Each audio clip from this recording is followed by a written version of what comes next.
Hi friends, അപ്പോൾ നമ്മളിന്ന് deal ചെയ്യാൻ പോകുന്ന കൺസ്യൂമർ പ്രൊട്ടക്ഷൻ ആക്റ്റാണ്. നിങ്ങൾ കാണുന്ന പോലെ ഇത് NCERT ടെക്സ്റ്റ് ബുക്കാണ്.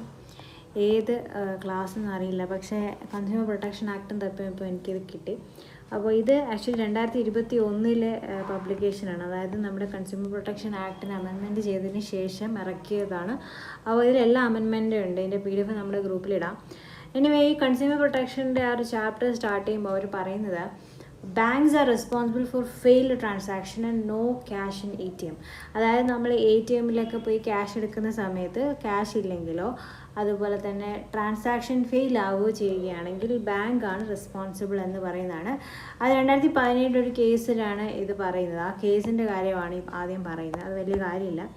ഇതിൽ അറിഞ്ഞിരിക്കേണ്ട കാര്യം എന്ന് പറയുന്നത് നമ്മുടെ ATMയിൽ നിന്ന് ക്യാഷ് വരാത്തതും ബാങ്ക് ട്രാൻസാക്ഷനും ഈസ് എ കംപ്ലൈൻ്റ് ആയിട്ട് നമുക്ക് ഫയൽ ചെയ്യാവുന്നതാണ് കൺസ്യൂമർ പ്രൊട്ടക്ഷനിൽ.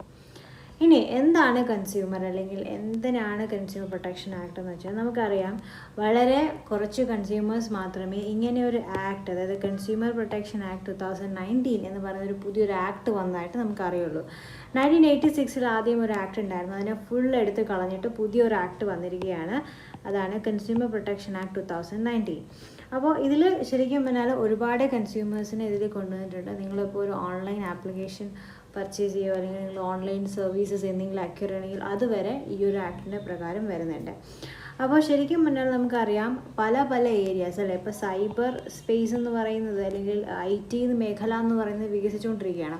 അതിനൊരു അന്തവും കുന്തവും ഇല്ലാത്ത രീതിയിൽ വികസിച്ചുകൊണ്ടിരിക്കുന്നത് കൊണ്ട് തന്നെ അതിലൊരുപാട് ഇല്ലീഗലായിട്ടുള്ള പ്രവൃത്തികൾ നടക്കുന്നുണ്ട്. അത് നിങ്ങൾക്ക് തന്നെ അറിയാം. അപ്പോൾ അതും കൂടെ ഇതിൽ ഇൻക്ലൂഡ് ചെയ്താണ് പറയുന്നത്. So why is such an act എന്ന് പറയുന്നത് to increase the sales and market ഷെയറിന് വേണ്ടി ഒരുപാട് കോമ്പറ്റീഷൻ വരുമ്പോൾ അവർ അൺസ്ക്രിപ്ലെസ് ആയിട്ടുള്ള, എക്സ്പ്ലോയിറ്റേറ്റീവ് ആയിട്ടുള്ള അൺഫെയർ ട്രേഡ് പ്രാക്ടീസസ് കൊണ്ടുവരും. അതായത് ഒന്നുകിൽ ഡിഫക്റ്റീവ് അല്ലെങ്കിൽ അൺസേഫ് പ്രൊഡക്ട്സ് കൊണ്ടുവരും, ഇല്ലെങ്കിൽ അഡൾട്രേഷൻ കൊണ്ടുവരും, അല്ലെങ്കിൽ ഫോൾസ് ആൻഡ് മിസ്ലീഡിങ് അഡ്വർടൈസ്മെൻറ്റ് കൊണ്ടുവരും, അല്ലെങ്കിൽ ഹോർഡിങ് കൊണ്ടുവരും, അല്ലെങ്കിൽ ബ്ലാക്ക് മാർക്കറ്റിംഗ് കൊണ്ടുവരും. അപ്പോൾ ഈ ഹോർഡിംഗ് എന്നൊക്കെ പറയുന്നത്, ഇപ്പോൾ നമ്മൾ പൈസ കുറഞ്ഞിരിക്കുന്ന സമയത്ത് സാധനം നമ്മൾ മറച്ചു വെച്ചിട്ട് പൈസ കൂടുന്ന സമയത്ത് വിൽക്കുന്നതിനാണ് ഹോർഡിംഗ് എന്ന് പറയുന്നത്. അതിൻ്റെ ഒരു ഫോമാണ് ബ്ലാക്ക് മാർക്കറ്റിംഗ്. അപ്പോൾ ഇതെല്ലാം ഇതിൽ വരുന്നുണ്ട്. മിസ്ലീഡിങ് അഡ്വർടൈസ്മെൻറ്റ് ഇൻക്ലൂഡഡ് ആണ് ഇതിൽ. അപ്പോൾ ഇതൊക്കെയാണ് കൺസ്യൂമർ അറിഞ്ഞിരിക്കേണ്ട കാര്യങ്ങൾ. അപ്പോൾ ഇത്രയും റിസ്കുകളുണ്ട്. അപ്പോൾ അൺസേഫ് പ്രൊഡക്ട്സ് ഉണ്ട്. അപ്പോൾ ഈ അൺസേഫ് പ്രൊഡക്ട്സ് കഴിക്കുന്നുണ്ട് ബാഡ് ഹെൽത്തിന് ഇഷ്യൂസ് ഉണ്ടാകുന്നുണ്ട്, അഡൾട്ടറേറ്റഡ് ഫുഡ്സ് വരുന്നുണ്ട്. അപ്പോൾ ഇതൊക്കെ നമ്മൾ ഒരുപാട് പേര് ചീറ്റ് ചെയ്യപ്പെടാറുണ്ട് അല്ലേ. ഓക്കെ, അപ്പോൾ അതുകൊണ്ടാണ് ഇങ്ങനെ ഒരു കൺസ്യൂമർ പ്രൊട്ടക്ഷൻ ആക്ട് വന്നിരിക്കുന്നത്. അപ്പോൾ നമ്മൾ അറിഞ്ഞിരിക്കേണ്ട കാര്യം, പണ്ടൊക്കെ നമ്മൾ ഉപയോഗിച്ചിരുന്നത് കവേറ്റ് എംറ്റർ ആണ്. അതായത് വാങ്ങുന്ന ആൾ ഇത് മനസ്സിലാക്കണം എന്നുള്ളതാണ്. പിന്നീടാണ് ഇത് മാറി കവേറ്റ് വെൻഡിറ്റർ ആയത്. കവേറ്റ് വെൻഡിറ്റർ എന്ന് പറയുന്നത് സെല്ല് ചെയ്യുന്ന ആൾ ഇതിൻ്റെ റിസ്ക് മനസ്സിലാക്കി വേണം സെല്ല് ചെയ്യാൻ. അപ്പോൾ ഇതാണ് മനസ്സിലാക്കേണ്ടത്. അങ്ങനെയാണ് consumer became the king. Consumer എന്താണോ ആവശ്യപ്പെടുന്നത് അതാണ് കൊടുക്കേണ്ടത്. കൺസ്യൂമറിനെ കിങ് ആക്കി വെച്ചിരിക്കുകയാണ്. ഇപ്പോൾ ആദ്യം കവേറ്റ് എംറ്റർ ആയിരുന്നു, അതിപ്പോൾ കവേറ്റ് വെൻഡിറ്റർ ആയിട്ടുണ്ട്. ഇമ്പോർട്ടൻറ്റ് ക്വസ്റ്റ്യൻ ആണ് ചോദിക്കുക. അങ്ങനെയാണ് കൺസ്യൂമർ പ്രൊട്ടക്ഷൻ ആക്ട് 2019 വരുന്നത്. അപ്പോൾ ഒരുപാട് ലീഗൽ പ്രൊട്ടക്ഷൻ നമ്മുടെ കൺസ്യൂമേഴ്സിൻ്റെ സേഫ് ഗാർഡിന് വേണ്ടി കൊണ്ടുവന്നിട്ടുണ്ട്. എന്താണ് ഇമ്പോർട്ടൻസ് എന്ന് വെച്ചാൽ, അഡൾട്രേറ്റഡ് ഗുഡ്സ് വളരെ വലിയ രീതിയിൽ ആഡ് ചെയ്തിട്ടുണ്ട് അല്ലേ. നമ്മൾ പറയാറുണ്ട് ഒരുപാട് അഡൾട്രേറ്റ് എന്ന് വെച്ചാൽ എന്താണ്, മായം ചേർത്ത ഗുഡ്സിനെയാണ് നമ്മളങ്ങനെ പറയുന്നത് അല്ലേ. തേയിലപ്പൊടിയും മുളക് പൊടിയും എല്ലാത്തിലും മായമാണ്. അപ്പോൾ ഈ അഡൾട്രേറ്റഡ് ഗുഡ്സ് സെല്ല് ചെയ്യുന്നതിന് നമ്മൾ തടയിടാനായിട്ട്. അതുപോലെ തന്നെ കൗണ്ടർ ഫീറ്റ് ഗുഡ്സ്, അതായത് ഡ്യൂപ്ലിക്കേറ്റ്, അതല്ല നൈക്കിനെ നമ്മൾ NIK എന്നൊക്കെ ഇട്ട് ഇങ്ങനെയൊക്കെ അടിച്ചിട്ട് വരാറുണ്ട്. അപ്പോൾ അങ്ങനത്തെ കൗണ്ടർ ഫീറ്റഡ് ഗുഡ്സ് ഒക്കെ ഒഴിവാക്കാൻ, അതുപോലെ സബ്സ്റ്റാൻഡേർഡ് ഗുഡ്സ് കുറയ്ക്കാനായിട്ട്, അല്ലെങ്കിൽ അതിന് ക്വാളിറ്റി ആയിട്ടുള്ള സ്റ്റാൻഡേർഡ്സ് കൊണ്ടുവരാൻ, അതുപോലെ ഡ്യൂപ്ലിക്കേറ്റ് ഗുഡ്സിനെ ഒഴിവാക്കാൻ വേണ്ടിയിട്ട്. പിന്നെ വെയ്റ്റ്സും മെഷേഴ്സും ഈ ഒരു ആക്ടിൽ വരും. നമ്മളറിയില്ലേ, അളവിൽ വ്യത്യാസം വരുത്തി വിൽക്കുന്നുണ്ട്. അപ്പോൾ അതും ഇതിൽ വരും. ബ്ലാക്ക് മാർക്കറ്റിങ്ങും ഹോർഡിങ്ങും ആക്ച്വലി നമ്മുടെ പ്രൊഡക്റ്റ് കിട്ടാതാവും. പണ്ടൊക്കെ ഓണിയൻ്റെ കാര്യം അങ്ങനെയാണ് വന്നത്. അപ്പം അതും അതിൽ വരുന്നുണ്ട്. പിന്നെ ഓവർ ചാർജിങ് ഓഫ് പ്രൊഡക്റ്റ്, MRPനേക്കാളും കൂടുതൽ പൈസ വെച്ച് വിൽക്കുകയാണെങ്കിൽ അതും ഒരു ക്രൈമാണ്. അതുപോലെ supplying of defective goods, advertisement that is misleading. ഇതാണ് നമ്മൾ ഏറ്റവും കൂടുതൽ കാണുന്നത്. നമ്മൾ PSC ആസ്പിറൻ്റ് ആയിരിക്കുമ്പോൾ പോലും നമ്മൾ നേരിടുന്ന വൺ ഓഫ് ദി ഫേമസ്, അല്ലെങ്കിൽ വൺ ഓഫ് ദി മോസ്റ്റ്ലി എല്ലാവർക്കും അറിയാവുന്നൊരു പ്രോബ്ലമാണ് അഡ്വർടൈസ്മെൻറ്റ് മിസ്ലീഡിങ്. അവർ പറയുന്ന സമയത്ത് എല്ലാം കാണും, പക്ഷേ എടുക്കുമ്പോൾ അതിനകത്തൊരു പിണ്ണാക്കും കാണില്ല. So that is not real അല്ലേ. അപ്പോൾ അതും ഈ കൺസ്യൂമർ പ്രൊട്ടക്ഷൻ ആക്ട് വരും. സപ്ലൈ ഓഫ് ഇൻഫീരിയർ സർവീസസ്, നമ്മൾ പറഞ്ഞ കണ്ടീഷനിലുള്ള ക്വാളിറ്റീനേക്കാളും കുറവുള്ള സപ്ലൈ ആണ് തരുന്നത്, സർവീസസ് തരുന്നതെങ്കിൽ അതിന് നമുക്ക് കംപ്ലയിൻറ്റ് കൊടുക്കാം. അത് രണ്ടും ഒരുമിച്ച് വരും. അടുത്തത് എന്തിനാണ് കൺസ്യൂമർ പ്രൊട്ടക്ഷൻ? അപ്പം നമ്മുടെ കൺസ്യൂമറിന് ഫിസിക്കൽ സേഫ്റ്റിക്ക് അവർക്ക് ഇൻഫർമേഷൻ ചോദിക്കുമ്പോൾ പറഞ്ഞു കൊടുക്കാൻ. അതുപോലെ തന്നെ corporate social responsibility. Corporate social responsibility അല്ലെങ്കിൽ CSR എന്ന് പറയുന്നത് കമ്പനീസ് അവർ സ്വന്തമായിട്ട് സോഷ്യലി അവരെ ടാർഗറ്റ് ചെയ്ത് സോഷ്യലി അവർ കാര്യങ്ങൾ ചെയ്യണം എന്ന് പറഞ്ഞു വരുന്ന സാധനമാണ് കോർപ്പറേറ്റ് സോഷ്യൽ റെസ്പോൺസിബിലിറ്റി. അപ്പോൾ ഈ കോർപ്പറേറ്റ് സോഷ്യൽ റെസ്പോൺസിബിലിറ്റി അനുസരിച്ചിട്ട് ഒരു കമ്പനിക്ക് അവർ കൊടുക്കുന്ന സർവീസസ് ക്വാളിറ്റിയും ക്വാണ്ടിറ്റിയോടും കൂടിയായിരിക്കണം, അതും ഫെയർ പ്രൈസസിലായിരിക്കണം. അടുത്തത് consumer satisfaction, social justice and trusteeship, survival and the growth of business. ഈ 6 കാര്യങ്ങൾ കൊണ്ടാണ് കൺസ്യൂമർ പ്രൊട്ടക്ഷൻ വളരെ വളരെ ഇമ്പോർട്ടൻ്റ് ആവുന്നത്. പിന്നെ നമ്മൾ കൺസ്യൂമേഴ്സിൻ്റെ പോയിൻ്റ് ഓഫ് വ്യൂ നോക്കുമ്പോൾ നമുക്ക് മനസ്സിലാകുന്ന കാര്യം എന്ന് പറയുന്നത് കൺസ്യൂമർ ഇഗ്നോറൻസ് ആണ്. അതായത് ഒരുപാട് റൈറ്റ്സ് കൺസ്യൂമറിനുണ്ട്. ഇപ്പോൾ നിങ്ങൾക്ക് തന്നെ ഇപ്പോൾ ആയിരിക്കും അറിയുന്നത് ഇത്രയും റൈറ്റ്സ് ഞങ്ങൾക്ക് ഉണ്ടായിരുന്നല്ലോ എന്ന്. അപ്പോൾ ആ റൈറ്റ്സ് ഒക്കെ ഉള്ളതിനെ പറ്റി വളരെ വലിയ ആൾക്കാർക്ക് അറിയില്ല. അപ്പോൾ കൺസ്യൂമർ ഇഗ്നോറൻസ് ഉണ്ട്. അൺഓർഗനൈസ്ഡ് കൺസ്യൂമർ, അതായത് ഇപ്പോൾ നിങ്ങളിപ്പോൾ PSC ആസ്പിറൻസ് ആയിരിക്കും. ഇപ്പോൾ നിങ്ങൾ ഏതെങ്കിലും ഒരു ഓൺലൈനോ അല്ലെങ്കിൽ ഓഫ്ലൈൻ കോച്ചിങ്ങിലൊക്കെ പോകുന്നതായിരിക്കും. അപ്പോൾ നിങ്ങൾ എന്ത് ചെയ്യില്ല, സംഘടിക്കത്തില്ല. കൺസ്യൂമേഴ്സ് അല്ലെങ്കിൽ ഇപ്പോൾ നമ്മളിപ്പോൾ മാഗി വാങ്ങുന്ന ആൾക്കാരാണ്, ഫ്രൂട്ടി വാങ്ങുന്ന ആൾക്കാരാണ്. പക്ഷേ ഇവരൊക്കെ ഡിഫറെൻ്റ് ആയിട്ട് പോകുന്നതല്ലാതെ അവർ സംഘടിക്കുന്ന ഒരു ഓർഗനൈസേഷൻ ഇവർക്കില്ല. അപ്പോൾ അതാണ് ഒരു പ്രശ്നമായിട്ട് വരുന്നത്. അടുത്തത് wide spread exploitation of consumer. നിങ്ങൾക്കറിയാം നമ്മളെ തന്നെ പലരും ചൂഷണം ചെയ്യുന്നുണ്ട് അല്ലേ, എക്സ്പ്ലോയിറ്റേഷൻ വരുന്നുണ്ട്. അപ്പോൾ ഈ wide spread exploitation from the part of the producers നമുക്ക് കൺസ്യൂമേഴ്സിന് വളരെ രീതിയിൽ എഫക്റ്റ് ചെയ്യുന്നുണ്ട്. അപ്പോൾ അതും വരുന്നുണ്ട്. ഇനി ബിസിനസ്സുകാരൻ്റെ വ്യൂവിൽ നോക്കുവാണെങ്കിൽ അവർക്ക് എപ്പോഴും ലോങ് ടേം ഇൻട്രസ്റ്റ് ഓഫ് ബിസിനസ്സാണ് അല്ലേ. അപ്പോൾ ക്വാളിറ്റി പ്രൊഡക്ട്സ് കൊടുക്കുകയാണെങ്കിൽ അവർ ഇവിടെ നിലനിൽക്കുക. അപ്പോൾ എപ്പോഴും ക്വാളിറ്റി ആയിട്ടുള്ള കാര്യങ്ങൾ ചെയ്യാൻ വേണ്ടി അവർ ശ്രമിക്കുക. ആ രീതിയിൽ ബിസിനസ് ഫോം വളരും. അതുപോലെ തന്നെ ബിസിനസ് സൊസൈറ്റീനെ ഒരു റിസോഴ്സായിട്ട് യൂസ് ചെയ്യുകയാണ്. അതായത് ഇപ്പോൾ നല്ല പ്രൊഡക്റ്റാണ് കൊടുക്കുന്നതെങ്കിൽ അതിന് പ്രത്യേകിച്ച് അഡ്വർടൈസ്മെൻ്റ് ഒന്നും വേണ്ട, ആൾക്കാർ വരും അല്ലേ. അപ്പോൾ അതാണ് അതിൻ്റെ ഒരു ടെക്നിക്ക്. അടുത്തത് സോഷ്യൽ റെസ്പോൺസിബിലിറ്റി. അവർക്ക് സൊസൈറ്റീനോട് ഒരു റെസ്പോൺസിബിലിറ്റി ഉണ്ട്. ക്വാളിറ്റി ആയിട്ടുള്ള പ്രൊഡക്ട്സ് കൊടുക്കണം, എല്ലാ ആൾക്കാരും ഒരുപോലെ കരുതണം. ആ രീതിയിലുള്ള ഇക്വാലിറ്റിയും ഇക്വാലിറ്റിയൊക്കെ ഇവർ കൊടുക്കും. അതുപോലെ മോറൽ ജസ്റ്റിഫിക്കേഷൻ. ഒരു ബിസിനസ് ചെയ്യുക എന്ന് പറയുമ്പോൾ അതിനൊരു മോറൽ ഡ്യൂട്ടിയാണ് കൺസ്യൂമറിൻ്റെ ഇൻട്രസ്റ്റിനെ നല്ലവണ്ണം അതിന് ടേക്ക് കെയർ ചെയ്യും. അതുപോലെ എന്തെങ്കിലും എക്സ്പ്ലോയിറ്റേഷൻ ഉണ്ടെങ്കിൽ അതിനെ അവോയ്ഡ് ചെയ്യുക എന്നുള്ളത്. ഗവൺമെൻറ് ഇൻ്റർവെൻഷനും ഇതിൽ വരുന്നുണ്ട്. ഇനി consumer protection act 2019. Consumer protection 2019 എന്ന് പറയുന്നത് കൺസ്യൂമറിൻ്റെ ഇൻട്രസ്റ്റിനെ പ്രൊട്ടക്റ്റും പ്രൊമോട്ടും ചെയ്യുകയാണ് ത്രൂ സ്പീഡായിട്ടും ഇൻഎക്സ്പെൻസീവ് ആയിട്ടുള്ള ലിറ്ററസിൽ വഴി. ഞാൻ പറഞ്ഞില്ലേ 100 രൂപയ്ക്കേ ഉള്ളൂ. ഇപ്പോൾ വക്കീലായിട്ട് നമ്മൾ ഫയൽ ചെയ്യണമെങ്കിൽ 100 രൂപയ്ക്കൊക്കെ ആവുള്ളൂ. പക്ഷേ നിങ്ങൾക്ക് ഫയൽ ചെയ്യണമെങ്കിൽ 800-1000 അടുപ്പിച്ചൊക്കെ ആവും. അപ്പം ഇറ്റ്സ് ഡിഫറെൻറ്റ്. പക്ഷേ എന്നാൽ പോലും ബാക്കിയുള്ള കേസ് ഫയലിനേക്കാളും വളരെ പൈസ കുറവാണ് കൺസ്യൂമർ ട്രൈബ്യൂണലിലൊക്കെ കൊടുക്കാൻ. അപ്പോൾ ആരാണ് കൺസ്യൂമർ? അത് ഇമ്പോർട്ടൻ്റ് ആണ് ചോദിക്കാം. A person who uses or consumes goods or avails of any service, ഗുഡ്സോ അല്ലെങ്കിൽ സർവീസോ. അപ്പം ആരായിരിക്കണം? പുള്ളി യൂസ് ചെയ്യുകയോ അല്ലെങ്കിൽ കൺസ്യൂം ചെയ്യുകയോ ചെയ്തിരിക്കണം ഗുഡ്സ് അല്ലെങ്കിൽ സർവീസസ്. അപ്പം 4 പോയിൻറ്റ്സ് ആണ്. Should be a person who uses, consumes goods or any services. അപ്പോൾ കൺസ്യൂമർ പ്രൊട്ടക്ഷൻ ആക്ട് 2019 വെച്ചിട്ട് a person who buys any goods or avail service for consideration which has been paid or promised or partly paid or partly promised or under any scheme of deferred payments. അതിൽ വരെ ഇപ്പോൾ നമ്മൾ full payment ചെയ്തില്ലെങ്കിൽ പോലും നമ്മൾ കൺസ്യൂമറാണ്. Partly പേ ചെയ്താലും പിന്നീട് പേ ചെയ്താലും ക്യാഷ് ഓൺ ഡെലിവറി ആയാലും അപ്പോൾ മന്ത്ലി പേയ്മെൻറ്റ്സ് ആയാലും എന്തായാലും നമ്മളൊരു കൺസ്യൂമർ ആണെന്നുള്ളതാണ്. അതുപോലെ തന്നെ ബയറിൻ്റെ അപ്രൂവലോട് കൂടിയാണ് ആ സർവീസ് വരുന്നത്. അപ്പോൾ അങ്ങനെയാണ് അത് അപ്ലൈ ആവുന്നത്. It applies to both offline and online transaction. വളരെ ഇമ്പോർട്ടൻ്റ് ഇത് ചോദിക്കാം. ഓഫ്ലൈനും ഓൺലൈനിലും കൺസ്യൂമർ പ്രൊട്ടക്ഷൻ ആക്ട് വരും. അപ്പോൾ എന്താ റീസെയിലിൽ, ഇതിപ്പോൾ നമ്മളിപ്പോൾ അലിബാബയിൽ നിന്നൊക്കെ ഒരു 10,000 സാധനം എടുക്കുകയാണ്. അത് 1 ലക്ഷം കണക്കിന് പണ്ടത്തെ സമയത്ത് 1 ലക്ഷക്കണക്കിന് സാധനം എടുത്ത് നമ്മൾ ഹോൾസെയിലായിട്ട് വാങ്ങി ചെയ്യുകയാണെങ്കിൽ അതിന് ഇത് വരത്തില്ല. അത് കൺസ്യൂമർ പ്രൊട്ടക്ഷൻ ആക്ടിൻ്റെ സ്കോപ്പിൽ വരില്ല. അപ്പോൾ റീസെയിലിന് വേണ്ടി അല്ലെങ്കിൽ കൊമേഴ്ഷ്യൽ പർപ്പസിന് എടുക്കുന്നത് കൺസ്യൂമർ പ്രൊട്ടക്ഷൻ ആക്ടിൽ വരില്ല. അപ്പോൾ അത് ഇതിൽ അറിഞ്ഞിരിക്കേണ്ട ഒരു കാര്യമാണ്.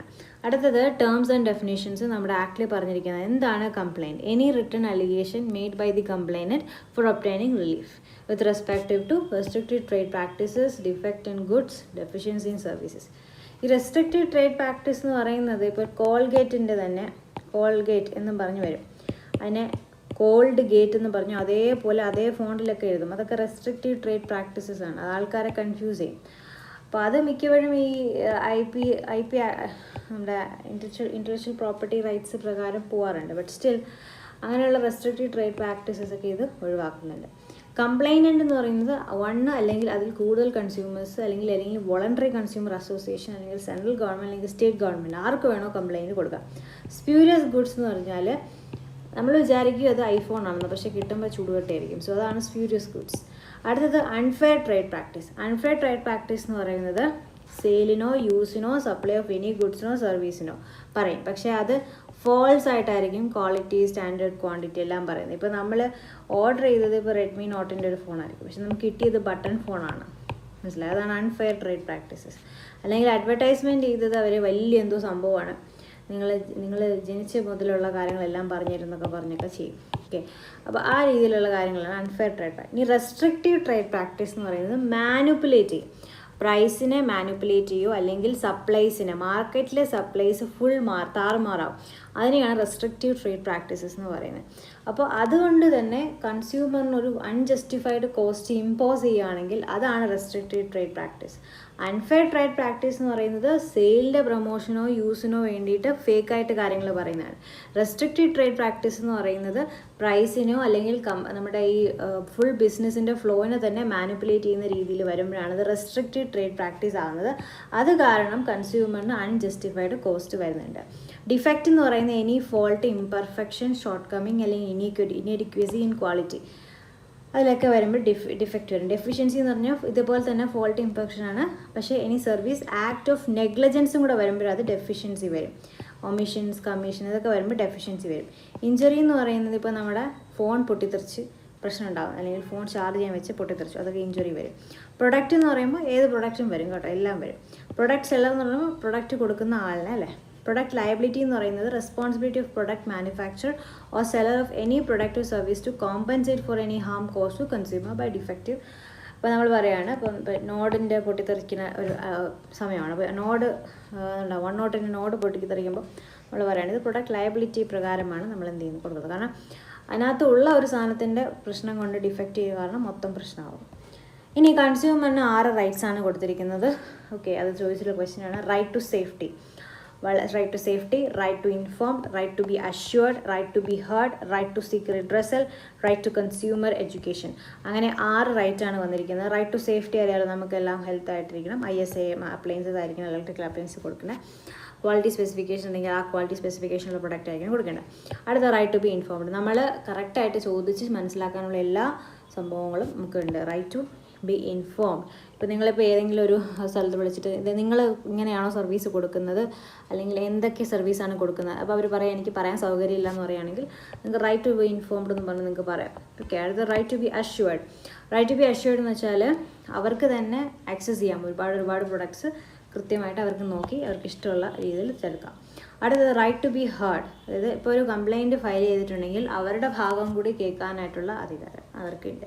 റൈറ്റ് ടു സീക്ക് റിഡ്രസൽ എന്ന് പറയുന്നത് ഏതെങ്കിലും അൺഫെയർ ട്രേഡ് പ്രാക്ടീസോ റെസ്ട്രിക്റ്റീവ് ട്രേഡ് പ്രാക്ടീസോ അല്ലെങ്കിൽ അൺസ്ക്രൂപ്പുലസ് എക്സ്പ്ലോയിറ്റേഷനോ ഉണ്ടാവുകയാണെങ്കിൽ അവർക്ക് അവരുടെ രീതിയിൽ കൺസ്യൂമർ റൈറ്റിൽ പോയി ഫയൽ ചെയ്യാനുള്ള അധികാരം. റൈറ്റ് ടു കൺസ്യൂമർ എഡ്യൂക്കേഷൻ എന്ന് പറയുന്നത് ഇതേപോലെ അവരുടെ നോളജ് മനസ്സിലാക്കാനെല്ലാം അവർക്ക് മനസ്സിലാക്കി കൊടുക്കാനായിട്ടുള്ള സംഭവം. ഇനി കൺസ്യൂമറിൻ്റെ റെസ്പോൺസിബിലിറ്റീസ് ആണ്. കൺസ്യൂമർ എന്ത് ചെയ്യണം, അവരുടെ ഗുഡ്സും സർവീസസും എന്തൊക്കെയുണ്ടെന്ന് അവർ തന്നെ മനസ്സിലാക്കി വേണം അവർ ചെയ്യാൻ. അതുപോലെ ISA മാർക്കുണ്ടോ, FPA മാർക്കുണ്ടോ, ആൾ മാർക്കുണ്ടോ നോക്കണം. റിസ്ക് അസോസിയേറ്റ് ചെയ്ത കാര്യങ്ങൾ നോക്കണം, ലേബിൾസ് നോക്കണം, അവർ സ്വന്തമായിട്ട് തന്നെ നോക്കണം ഇതൊരു ഫെയർ ഡീലാണോ, നമ്മൾ തന്നെ ഹോണസ്റ്റ് ആയിട്ടിരിക്കാൻ നോക്കാം. ഓക്കെ, അപ്പോൾ ഇതാണ് നമ്മുടെ ക്വസ്റ്റ്യൻ ചോദിച്ചിരുന്ന question. So right to safety, right to be inform, right to be heard, right to assured, right to be seek redressal, right to consumer education. Okay, so this is about it. So ഇതാണ് നമ്മുടെ different FPO food process order, mark of mark, ecomark, BAS, hallmark. അതിൽ consumer organisation ഉണ്ട്, helpline ഉണ്ട്, ചിലപ്പോൾ ആ number ചിലപ്പോൾ ചോദിക്കാം 1800-114-000. Okay, so ഇതിൻ്റെ എല്ലാം ഞാൻ അതിനകത്ത് ഇട്ടിരിക്കാം. നമ്മുടെ കൺസ്യൂമർ പ്രൊട്ടക്ഷൻ ആക്ട് പ്രകാരം നമുക്ക് 3 ടയർ ഓഫ് ഇൻഫോർമൻസ് മെഷീനറീസ് ആണുള്ളത്. ഒന്ന് ഡിസ്ട്രിക്റ്റ്, പിന്നെ സ്റ്റേറ്റ്, പിന്നെ നാഷണൽ. അപ്പോൾ ഡിസ്ട്രിക്റ്റിൽ, സ്റ്റേറ്റിൽ, നാഷണൽ ഉള്ളത് district consumer dispute resolution commission, state consumer dispute redressal commission, national consumer dispute redressal commission. ഇവരെ നമ്മൾ district commission, state commission, national commission എന്ന് പറയും. നാഷണൽ കമ്മീഷന് സെൻട്രൽ ഗവൺമെൻറ്റും സ്റ്റേറ്റും ഡിസ്ട്രിക്റ്റും സ്റ്റേറ്റ് ഗവൺമെൻറ്റുമാണ് കൊടുക്കുന്നത്. District Commission has a jurisdiction to entertain complaints if the value of goods does not exceed 1 crore rupees. 1 crore rupees exceed ചെയ്യാത്ത എല്ലാം ഇവർക്ക് നോക്കാം. അതുപോലെ ഏതെങ്കിലും ഫസ്റ്റ് ഹിയറിങ്ങിലോ ലേറ്റർ ഹിയറിങ്ങിലോ അവർക്ക് നോക്കുകയാണ് ലൈക്ക് സെറ്റിൽമെൻറ്റ് പറ്റുവാണെങ്കിൽ അങ്ങനെ സെറ്റിൽമെൻറ്റിന് പോകാനുള്ളതും ഉണ്ട്. 5 ദിവസത്തിനകം സെറ്റിൽമെൻറ്റും ചെയ്യാവുന്നതാണ്. However, in event of failure of settlement, mediation proceeds with complaint. അപ്പോൾ മീഡിയേഷൻ കിട്ടി, നമ്മൾ മീഡിയേഷൻ വഴി പോയി, അത് അല്ലെങ്കിൽ നേരെ കംപ്ലൈൻ്റ് ആവും. ഓക്കെ, അപ്പോൾ അത് ആ രീതിയിൽ അങ്ങ് പോകും. അത് കഴിഞ്ഞിട്ട് അവർക്ക് സ്റ്റേറ്റ് കമ്മീഷനിൽ വേണമെങ്കിൽ കൊടുക്കാം. 45 days വരെ അപ്പീൽ പോകാനുള്ള അധികാരമുണ്ട്, അതിലും പറ്റിയില്ലെങ്കിൽ. ഇനി സ്റ്റേറ്റ് കമ്മീഷൻ എന്ന് പറയുന്നത് റെസ്പെക്റ്റീവ് സ്റ്റേറ്റ് ഗവൺമെൻറ്റും ഓർഡിനറി ഫംഗ്ഷൻ സ്റ്റേറ്റ് ക്യാപിറ്റലുമാണ് കൊടുക്കുന്നത്. ഇവിടെ എന്ന് പറയുന്നത് 10 കോടി രൂപ, 10 crore rupees എക്സീഡ് ചെയ്യാൻ പാടില്ല. ഓക്കെ, പിന്നെ അത് അപ്പീൽ പോകാൻ സാധിക്കുന്നതാണ്. 30 days അപ്പീൽ പോകാവുന്നതാണ്. നാഷണൽ കമ്മീഷൻ എന്ന് പറയുന്നത് ഹോൾ കൺട്രിയിലുള്ളതാണ്. 10 crores എബോവ് ആയിട്ടുള്ള എല്ലാ കേസസും ഇവർക്ക് നോക്കാവുന്നതാണ്. ഓക്കെ, ഇത് നമ്മുടെ പുതിയ അമെൻമെൻറ്റ് പ്രകാരം വന്നതാണ് കേട്ടോ. ഇവർക്ക് നമുക്ക് എന്തൊക്കെ കിട്ടും? ഒന്ന്, ആ ഗുഡിൻ്റെ ഡിഫക്റ്റ് ശരിയാക്കി തരും, പിന്നെ റീപ്ലേസ് ചെയ്ത് തരാം, പിന്നെ റീഫണ്ട് ചെയ്ത് തരാം, പിന്നെ റീസണബിൾ എമൗണ്ട് കോമ്പൻസേഷൻ കൊണ്ടുവരാം. അതുപോലെ പ്യൂണിറ്റീവ് ഡാമേജ് പണിഷ്മെൻറ്റ്സിനൊക്കെയുള്ള അപ്രോപ്രിയേറ്റ് സർക്കംസ്റ്റൻസ് കൊടുക്കാം. നമ്മുടെ ഈ അൺഫെയർ പ്രാക്ടീസസും ഡിസ്കണ്ടിന്യൂ ചെയ്യാൻ വേണ്ടി, പിന്നെ അതുപോലെ ഇനി ചെയ്യാൻ പാടില്ല എന്ന് പറഞ്ഞ് താക്കീതും കൊടുക്കാം. Chapter 5 of consumer protection act ഒരു മീഡിയേഷൻ പ്രോസസ്സ് കൊണ്ടുവരുന്നുണ്ട്. അപ്പോൾ അത് നാഷണൽ, സ്റ്റേറ്റ്, ഡിസ്ട്രിക്ട് ലെവലിൽ കൊണ്ടുവരുന്നുണ്ട്. ഓക്കെ, സോ ബാക്കി അടുത്ത ക്ലാസ്സിൽ.